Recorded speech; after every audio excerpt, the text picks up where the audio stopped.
자, 이번 시간은요, 기본서 첫 페이지부터 볼게요. 40페이지입니다. 차트 1장 부동산 학이 나와요. 이 파트는요, 표준목차자 출제가 제외되기 때문에 출제가 안 되는 게 원칙이니까 3월 달에 한번 언급은 해드렸고 이 파트는 지나갑니다. 패스하고요. 54페이지입니다. 차트 2장 부동산 개념과 분류, 여기서부터 출제가 되고 있고요. 자, 지난 시간 기출표를 분석했듯이 최근 시험은 여기서 늘 두 문제가 나올까요? 두 문제요. 두 문제가 잘 나옵니다. 그러니까 이제 두 문제가 잘 나오니까 오늘 프린트 있죠? 네, 지문 프린터. 문제도 두 문제예요. 1번 문제가 부동산 개념에 대해서, 2번 문제가 토지 분류에 대해서 이렇게 두 문제가 잘 나오거든요. 이런 것들을 집중적으로 이제 프린터 지문을 준비했고요. 참고로 이제 5월, 6월 수업은요, 시험에 출제가 되는 것들은요, 거의 빠뜨리지 않고 설명을 다 할 거고요. 반면에 시험에 나오지 않는 것들은 과감히 버릴 거예요. 시험에 나오는 것만 집중적으로 이제 수업을 할 예정입니다. 그럼 이제 54페이지 보시면요, 개념과 분류 하나씩 볼게요. 부동산 개념 보겠습니다.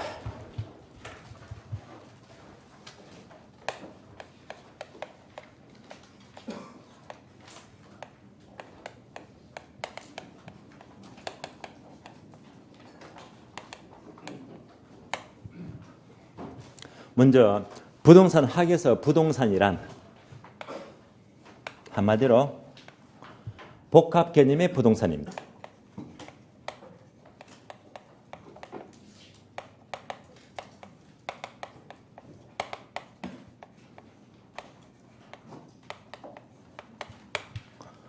여기서 복합 개념 하게 되면 법경기 기억나시죠? 법경기 세 가지입니다.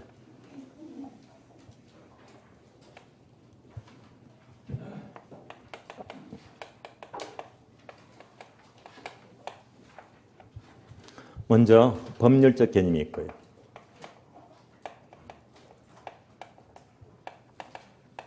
그 다음에 경제적 개념이고요. 그리고 기술적 개념입니다. 법경기가 모두 포함된 것이 복합 개념이 되고요. 그러면 법률적 개념의 대표적인 단어가 뭐가 떠올라요? 법률 하게 되면 각종 권리가 떠오르네요. 권리하면 법률적 개념이 되고요. 경제적 개념은 어떤 단어가 떠올라요? 경제적 가치, 수익, 비용. 그래서 경제적 가치가 떠오르네요. 기술적 개념은요, 다른 말로 물리적 개념이죠. 얘는 바로 물리적인 실체가 있대요. 물리적 실체를 말해요. 자, 그래서 얘는요, 물리적인 실체가 있으니까 형태가 있다 해서 유형적 측면입니다. 반면에 권리나 가치는요, 눈에 안 보인다, 실체가 없잖아요. 그래서 형태가 없다, 무형적 측면입니다. 이렇게 구별되고 있고요. 그래서 우리나라 경우는요, 복합 개념, 법경기로 보니까 이것이 모두 포함되기 때문에 부동산 학입니다. 학의 성격이 법경기를 종합했죠. 그래서 종합과학이자 응용과학입니다. 종합, 응용과학이 됩니다.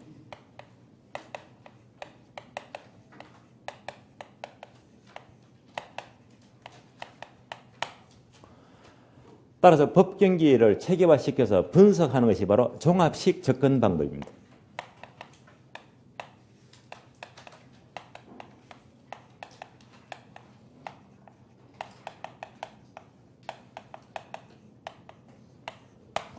그래서 우리나라 경우는 주로 법경기를 체계화해서 종합식 접근 방법을 채택하지만 비교해서요,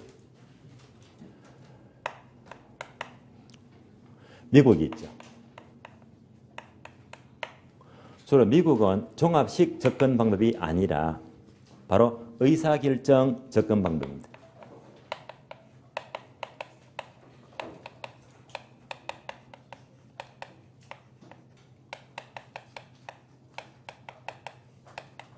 이것도 꽤 합리적이에요. 인간이 왜 의사결정을 하죠?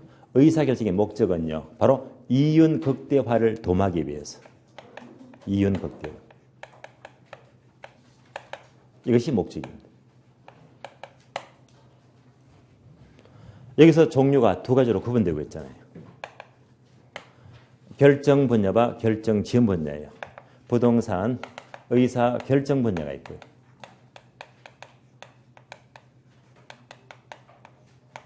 그다음에 부동산 결정 지원 분야가 있어요.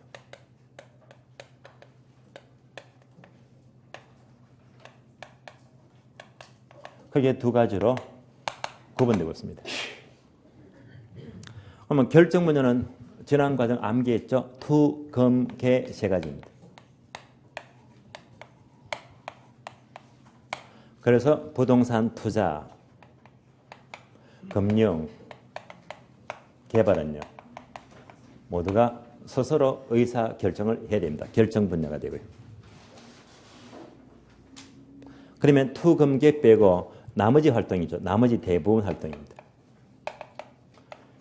쓰지는 않겠는데요. 예컨대 마케팅 활동, 관리 활동, 상담 활동, 평가 활동, 중개 활동, 권리 분석 활동, 신탁 활동, 에스크로 활동, 수많은 활동이 모두가 의사결정을 하기 위해서 전문가의 도움을 지원받아야 됩니다. 전문가 도움이 필요한 분야가 결정 지원 분야가 돼요. 자, 어쨌건 우리나라의 경우는요. 자, 이렇게 법 경기를 포함시키니까 바로 복합 개념을 보니까 바로 종합식 접근 방법입니다. 이제부터 하나씩 볼게요. 먼저 1번 법률적 개념입니다. 그리고 1번 보시면요. 법률적 개념은 크게 두 가지죠. 동남이 1번 협의의 부동산과 한 장 넘겨서요. 57페이지 보시면 2번요. 광의의 부동산. 협의와 광의 두 가지입니다.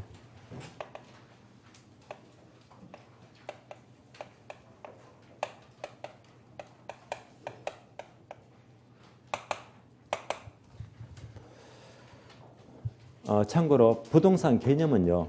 아마 작년에 안 나왔을 거예요. 안 나왔기 때문에 원래 확률이 꽤 높아요. 그러면 먼저 1번 협의부터 볼까요? 협의의 부동산은 밑줄입니다. 민법상 개념 밑줄.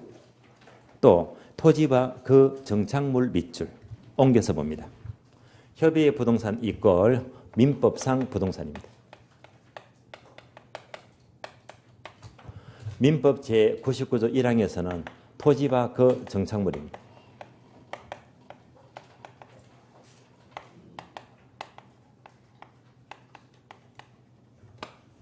토지는 땅이니까 다들 아시는 거잖아요. 폐사하고요. 정착물은 단독 문제가 주로 출제가 잘 되고 있으니까 얘는요. 따로 공부할 필요가 있습니다. 자, 지금부터 정착물을 공부하는 게 정착물입니다.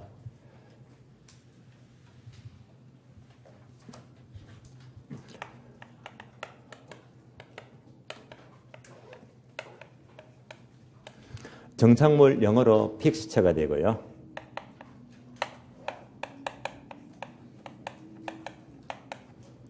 정착물은 토지에 고정이 된 물건이다 해서 토지의 고정물을 말해요.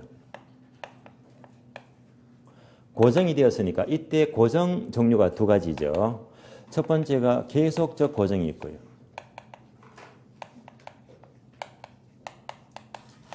두 번째는 일시적 고정이 있습니다.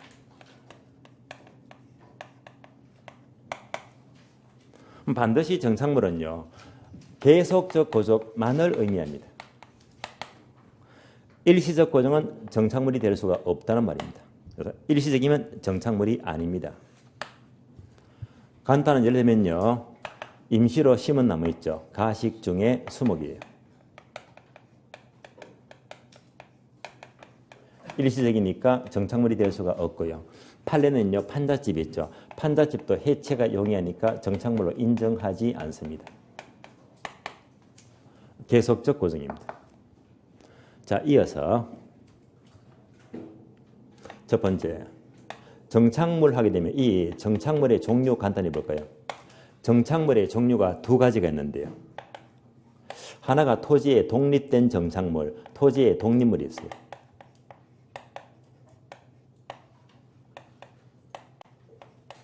그래서 독립정착물 이렇게 부르고요. 다음에 토지에 부속된 정착물, 토지의 부속물입니다. 이를 다른 말로 종속 정착물 이렇게 불러요. 양자의 차이점은요. 독립물 하게 되면 독립된 물건이니까 얘는요. 일정한 공시 방법, 주로 등기 등이 필요합니다. 공시 방법을 갖추게 되면 독립된 물건이 되고요. 등기 등 공시 방법이 없더라. 없게 되면 토지의 부속물, 부속된 물건입니다. 예를 들면 독립물 하게 되면 건물은 등기하죠. 그래서 독립된 물건이 되는 거예요. 또는 명인 방법이 있죠. 명인 방법을 갖춘 20개의 집단입니다.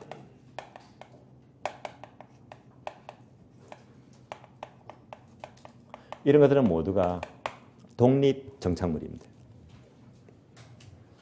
토지의 부속물 하게 되면 공시 방법이 필요가 없다. 어떤 게 있죠? 교량, 등기 안 하잖아요. 주택의 담장이 있죠? 등기가 필요 없습니다. 여러분들 공간법 공부하시면 국어라는 지목이 있죠. 또랑을 말이요. 역시 등기가 필요가 없다. 이런 것들은 모두가 독립물은 될 수가 없고요. 부속된 물건이다. 여기서 부속된 물건은요. 독립된 물건이 아니기 때문에 토지에 포함돼 버리죠. 그래서 토지의 일부로 취급합니다.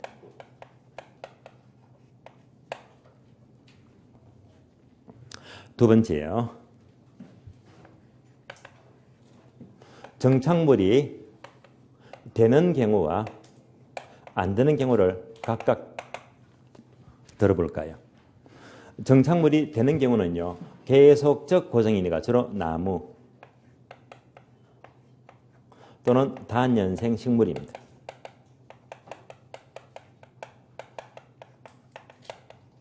이런 것들은 계속적인 고정으로 인정되니까 정착물로 본다는 말이 되고요.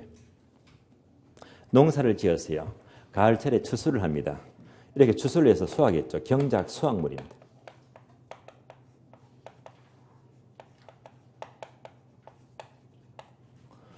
벼, 배추 등을 말이에요. 이런 것들은 정착물로 인정하지 않기 때문에 당연히 동산으로 봐야 됩니다. 여기까지 교재 확인할까요? 교재 확인합니다. 자, 기업번 토지는 여러분이 읽어봐 주시고요. 니은번 정착물 하게 되면 정착물은 밑줄입니다. 한 줄.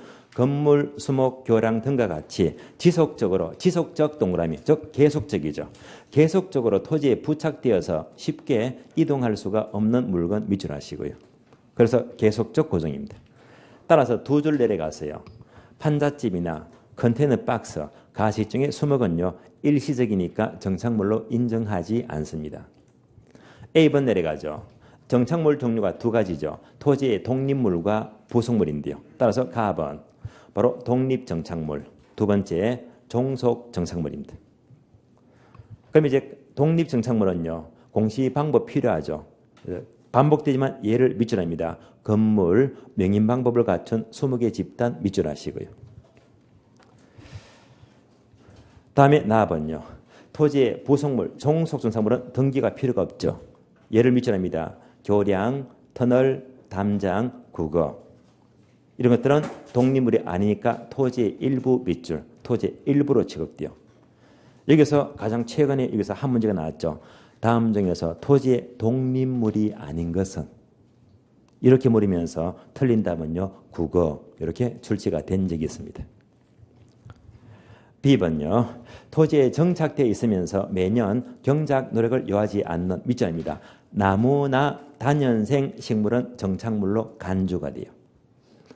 그러나 추수가 끝났죠. 밑줄입니다. 경작, 수확물, 벼, 배추 등 밑줄.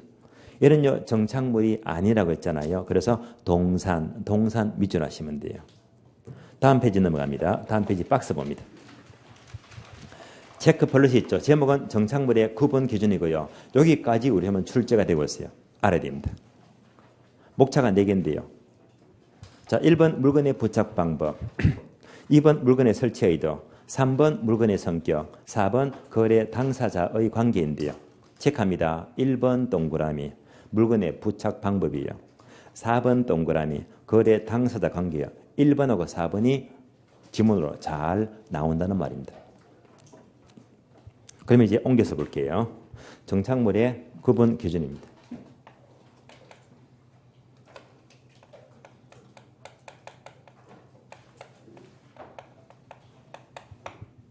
방금 항목 4개 나왔잖아요.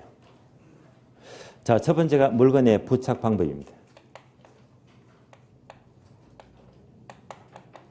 자, 이렇게 정착물의 구분 기준을 공부하는 이유가 뭐냐? 이유는요. 여러분들 동산 아시죠? 동산은 움직이잖아요. 동산은 움직이니까 한마디로 이동성이다. 동산은 움직이니까 결코 정착물은 될 수가 없어요. 움직이잖아요.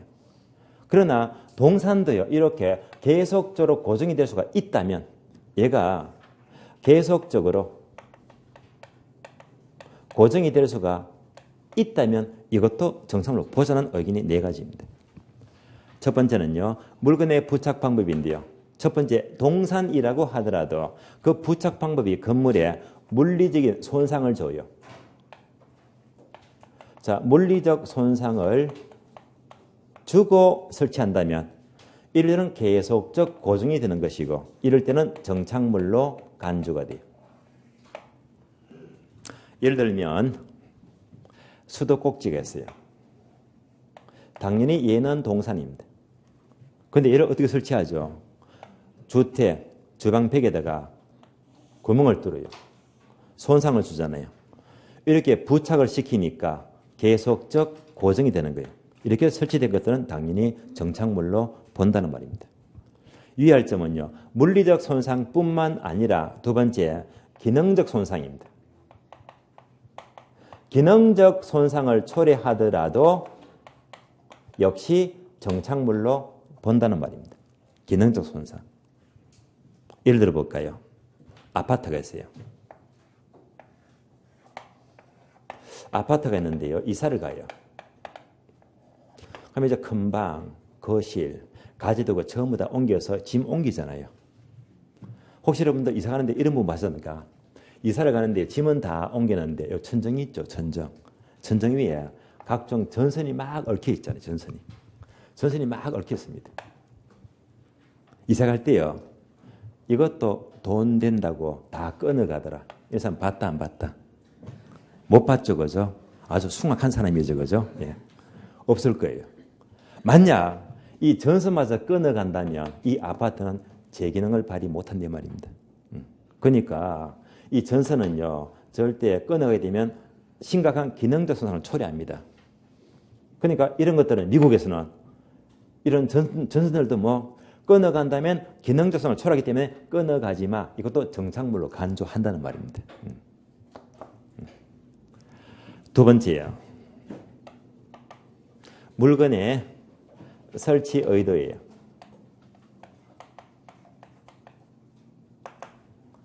동산이라고 하더라도 그 설치 의도가요. 부동산 가치를 증가시킨대요. 이렇게 설치가 된 것들은 역시 정착물로 보자. 이런 예가 바로 가스 스토브죠. 가스레인지 있죠. 대개 일반 주택하고요. 임대주택을 비교합니다.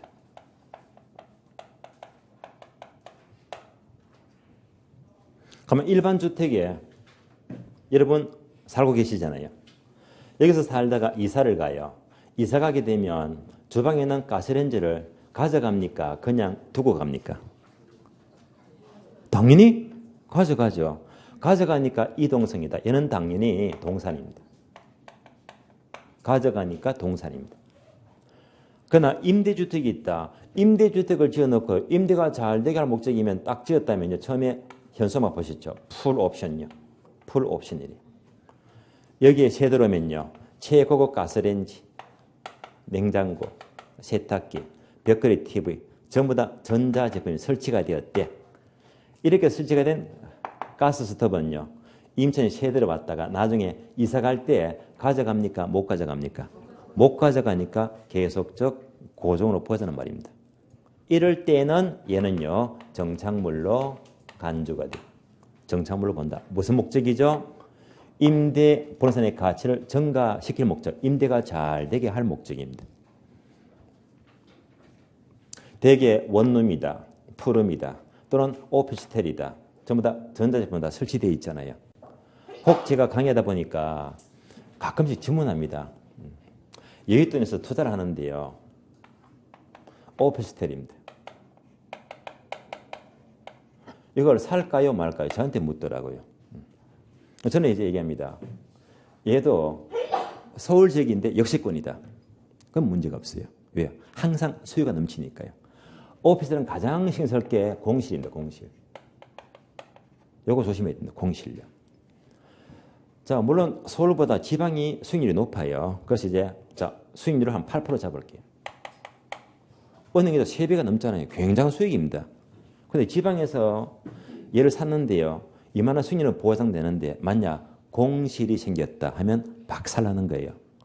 공실이 한 달만 생기요. 만약 6개월 동안 계속 공실이 돼요. 수익률이 반토막 납니다. 확 떨어집니다. 그러면 공실만 생겨요. 관리비는 건물주가 소유자 계속 내야 됩니다. 그것도 많이 났습니다. 수익률이요. 그러니까 공실이 생긴다면 치명적입니다. 항상 이거 조심하시고요. 두 번째는요. 두 번째는 또 항상 오피스텔을 살 적에는요. 이것만 보지 말고요. 판단하세요. 지역 분석입니다. 주변 환경. 주변 환경. 자, 얘가 오피스가 잘 되니까 또 다른 개발업자가 여기다가 오피스 또 지어요. 또 지으면 이제 헌건물, 새 건물이지. 그렇잖아요. 하면 수요가 빠져나오면 또 공실될 수 있거든요.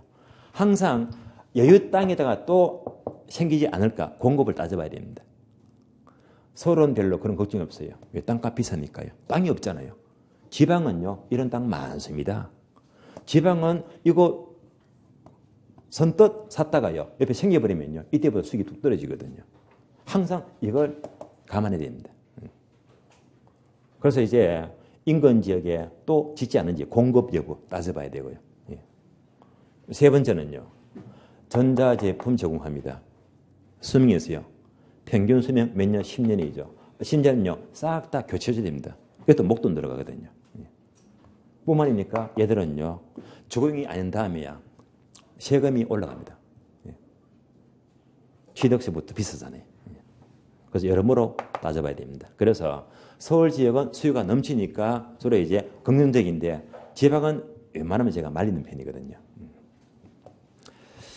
자, 세 번째 봅니다. 물건의 성격입니다. 동산이라고 하더라도 그 물건의 성격이 건물의 용도에 적합하게 설치가 되었대요. 주로 주문 제작이 된 경우를 말하는데요.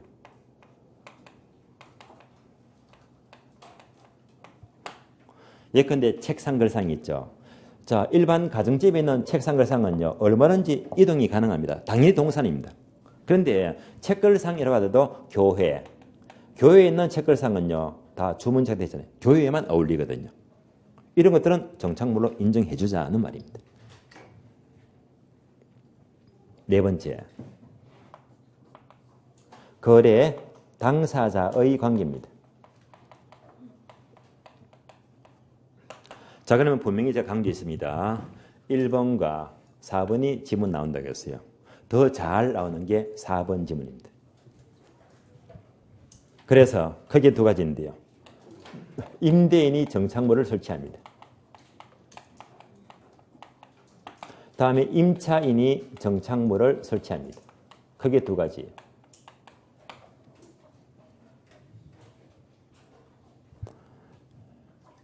그러면 자, 우리 학원은 세대로 왔잖아요. 임차인입니다. 우리 학원에서 사무실 보니까 정착물, 주로 선반, 진열대를 설치 다 했잖아요. 이렇게 설치된 정착물들은 임대차 기간이 종료가 되면요. 다 치워주고 철거하고요. 옮겨야 됩니다. 원상 회복 의무가 생겨요. 얘는요. 정착물이 아니다. 얘가 시험에 잘 나옵니다. 따라서 임차인의 정착물은 정착물이 아니다.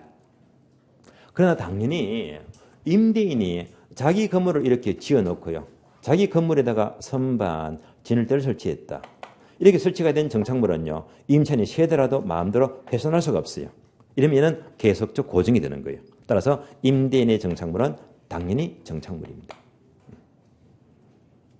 따라서 동산이라고 하더라도 이것이 건물에 물리적 손상을 주거나 기능적 손상을 주거나 부산 가치를 증가시키거나 건물의 용도에 적합하거나 임진이 설치한 것들은요 정착물로 보자는 말입니다. 여기까지가 네모 박스 내용입니다. 그럼 박스에서는요 가장 잘 나오는 게 4번 지문이니까 4번 한 번 더 짚고 넘어갑니다.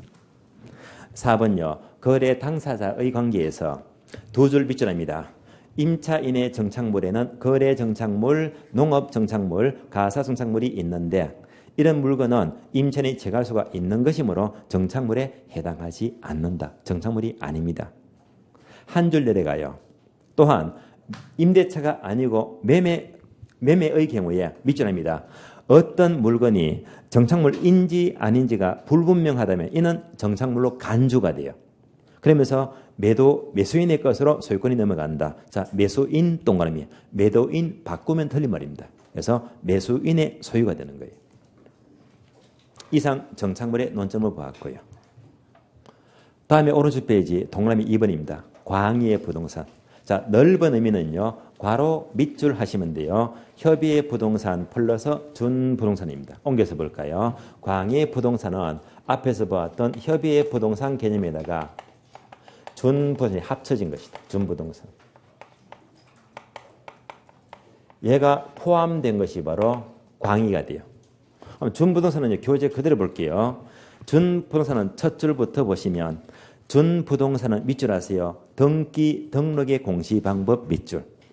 등기 등록을 함으로써 부동산에 준해서 취급되는 특정의 동산 또는 동산과 일치로 된 부동산의 집단을 가리키는데 예를 들면 아래 항목 5개 나오죠.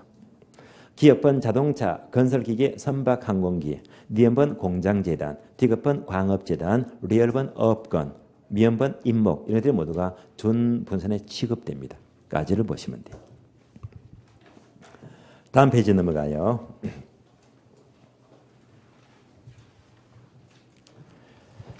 괄호 2번요. 경제적 개념입니다. 경제적 개념. 1번요. 부동산의 경제적 개념은 단어 5개 묶어주고요. 얘가 지문 생각보다 잘 나옵니다. 자산, 자본, 생산요소, 소비재, 상품입니다. 볼까요? 경제적 개념은 첫 번째 자산, 자본, 생산요소, 소비재, 상품입니다.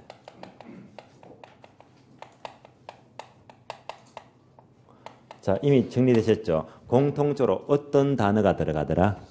시어자가 들어가더라 해서 자산, 생산요소, 소비재, 상품, 시어자가 들어가니까 경제적 개념입니다. 그래서 지문이 여러 번 나왔잖아요. 다음 중에서 경제적 개념에 속하지 않는 것 하면서 털린다. 공장재단, 시어자가 없잖아요. 얘는 바로 법률적 개념, 준부동산이죠. 털린다 17회 때 나왔고요. 속하지 않는 것은 털린다 환경, 시어자가 없습니다. 환경은요 23회 때 나왔고 바로 기술적 개념입니다. 2번 넘어가죠. 토지 경작입니다.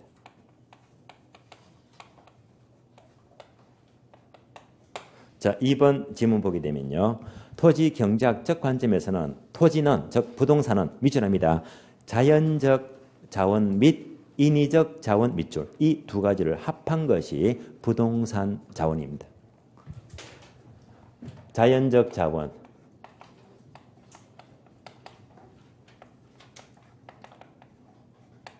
플러스 인위적 자원입니다.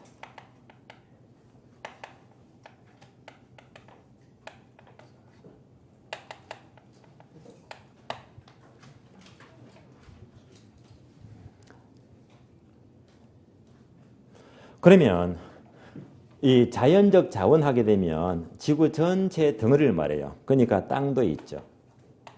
강도 있고 바다가 있더라. 등. 이 모든 것들이 바로 자연적 자원입니다. 간단히 그림으로 볼까요?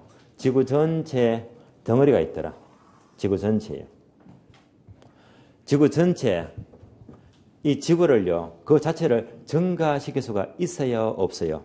없으니까 무슨 특성? 부정성이죠.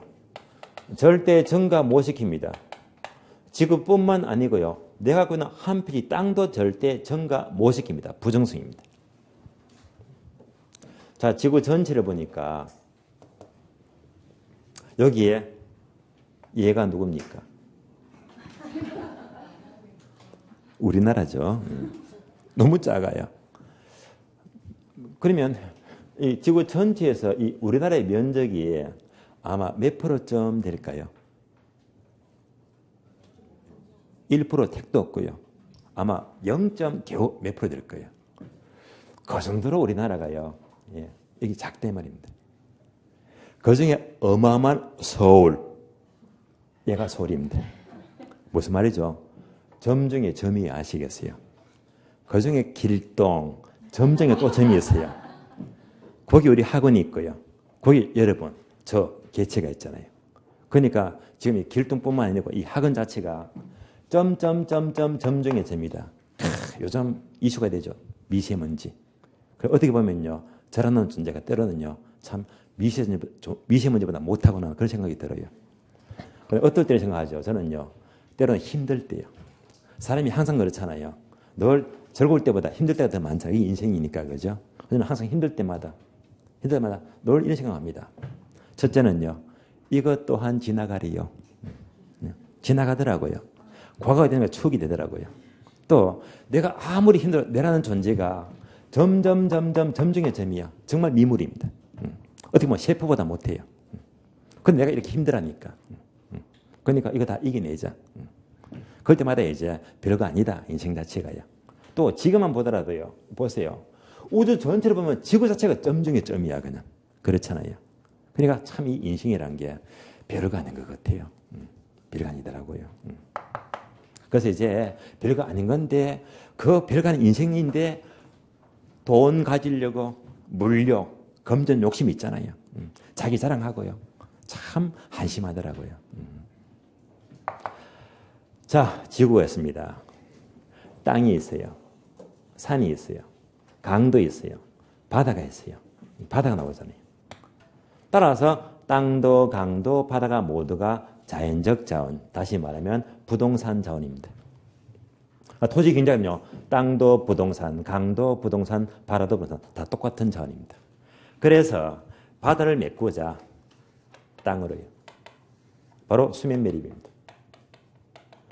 이런 수면 매립은요. 지구는 증가시킬 수가 없다고 했잖아요. 결국 증가된 게 아니에요. 얘는 어디까지나 절대 물리적 공급이 증가된 게 아니란 말입니다. 토지 경제학은 바다도 부동산 자원, 땅도 같은 자원입니다. 그래서 결국 바다에서 땅으로 용도가 바뀌었을 뿐입니다. 그래서 어디까지나 바다에서 땅으로 토지 이용 전환, 용도만 바뀌었습니다.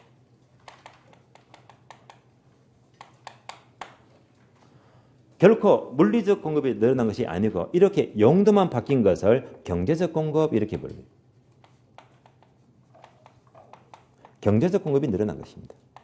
요 지문이 잘 나오기 때문에 지금 예를 설명을 드리고 있는 거예요. 출제가 되고 있으니까. 여러 번 나왔습니다. 다음이에요. 인위적 자원은 사람 인자가 들어가요. 즉 인간의 노동이 투입돼서 만들인 모든 것들이 인위적 자원이고요. 이를 다른 말로 계량물 이렇게 불려요. 계량물이다.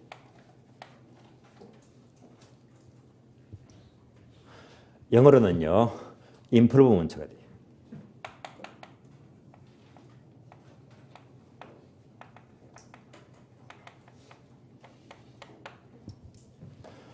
그러면 인간이 만든 모든 것들이니까요. 어떤 것입니까? 건물, 주차장, 도로, 철도, 터널, 가로등 모두가 사람이 만들었죠.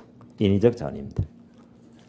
그래서 우리 교재 보게 되면요. 종류가 두 개 있죠. 기업번 토지 상해 계량물에서 임프루먼트 온 랜드가 있고요. 두 번째는요. 토지에 대한 계량물 투 랜드가 나와요. 그래서 온 랜드와 투 랜드 두 가지로 구분됩니다.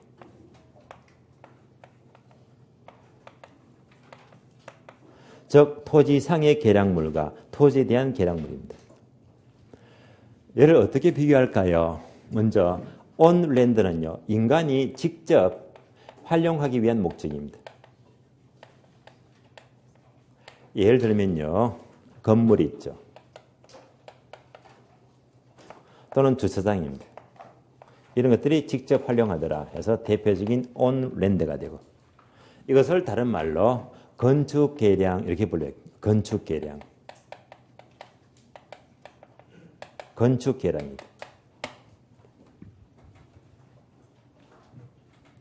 반면에 투랜드는요, 토지에 대한 계량물. 얘는 직접 활용하는 것이 아니라 어디까지나 연결된 것, 연결고리.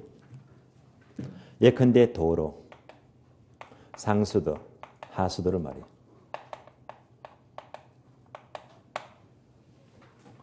이런 것들을 다른 말로 조성계량입니다. 조성계량입니다. 예를 들어 볼까요?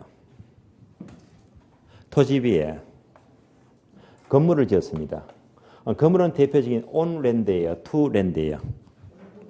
온랜드죠. 이 건물만 딸랑 지어놓고 건물은 재기능 발휘 못합니다. 얘가 완전히 재기능 발휘하면요, 항상 도로와 연결해야 됩니다.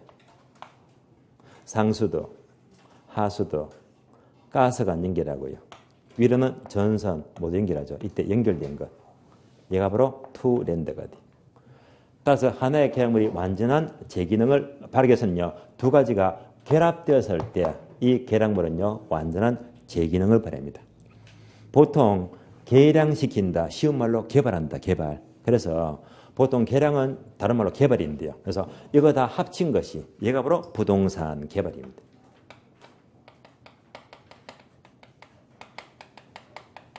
개발은 바로 계량활동입니다. 그래서 교재 344페이지 볼래요. 344페이지.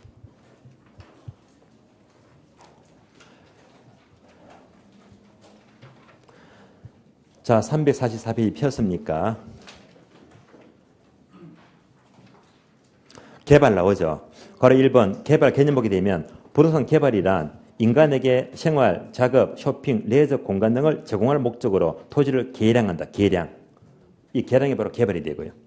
내려가세요. 동그라미 1번과 2번이 있잖아. 1번이 뭐죠? 건축 계량, 뭐 온랜드. 2번요. 조성 계량, 바로 투랜드가 돼요. 요거 두 개 합친 것이 부동산 개발. 개발은 즉 계량 활동, 인간이 만든 것들입니다. 여기까지가 부동산의 경제적 개념이 되고요. 다음에 세 번째, 기술적 개념은요. 혹시 공자 위환자 들어본 기억나십니까? 들어보셨죠? 공자 위환자.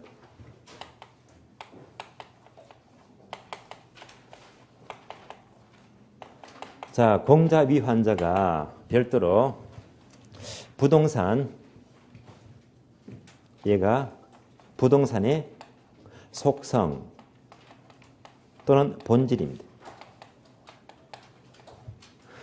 속성, 본질이 공자, 위환자 5가지가 있더라. 공, 공간성, 자, 자연성, 위, 위치성, 환, 환경성, 자, 자산성이다.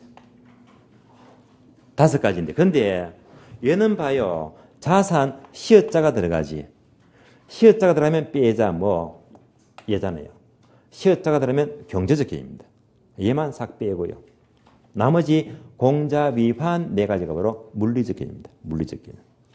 따라서 물리적 개념은 그대로 뭐, 공자, 위환자, 자산만 빼고요. 공자, 위환 4가지가 바로 물리적 개념, 기술적 개념을 가리킵니다.